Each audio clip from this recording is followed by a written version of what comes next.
She's an NHS nurse. She's in on the Unison trade union NEC, and she is speaking in her personal capacity. So over to you, Karen. And I'd like to say it's been brilliant. All the speakers have been really, really good.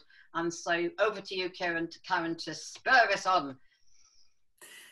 I just want to say that I just think that the broad range of the people who've spoken today show the level of commitment of the vast majority of people who are at the end of their tether in terms of what allowing the Tories are trying to do to us and want some opposition. And I think it's been thoroughly inspiring to listen to everybody, whether it's about COVID and the attacks on safety and the ludicrous sort of privatisation sort of obsession that this government have to the detriment of everybody, or whether it's about jobs and terms and conditions of work and our ability to fight and oppose that, whether it's about the services that should be there, that, to be honest, were crap before COVID and the government are doing nothing to put that right under COVID, or whether it's about scapegoating.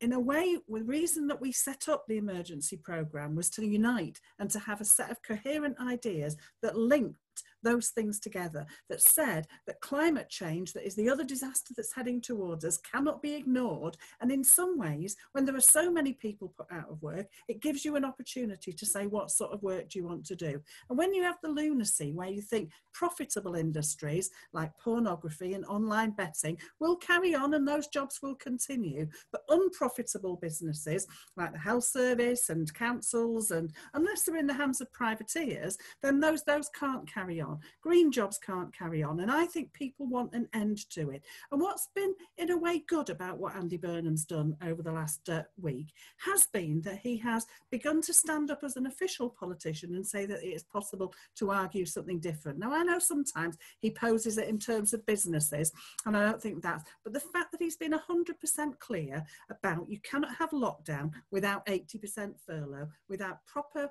payment for people while they're waiting for test track and shielding, that he's been very, very clear that the poverty and destitution that already exists in our city can't be allowed to continue and be made worse by this government. I think that's something that appeals to thousands and thousands of people across Britain. And I was really pleased to hear when Salford said that they're going to do a protest tomorrow, fighting for those demands for furlough.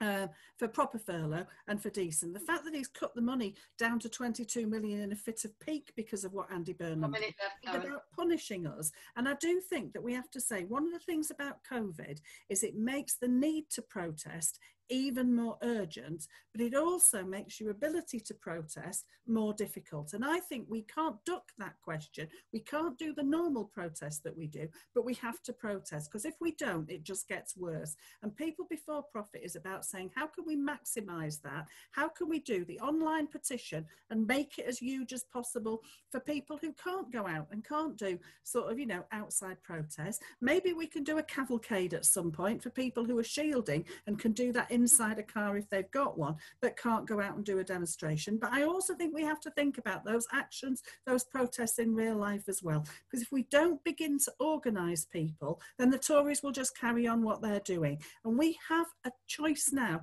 about what sort of world we live in. We know what the Tories want for us, because we've heard it really quite horrifically at times tonight. And I think we have to say enough is enough. We want a world where we want people before profit. Stay involved.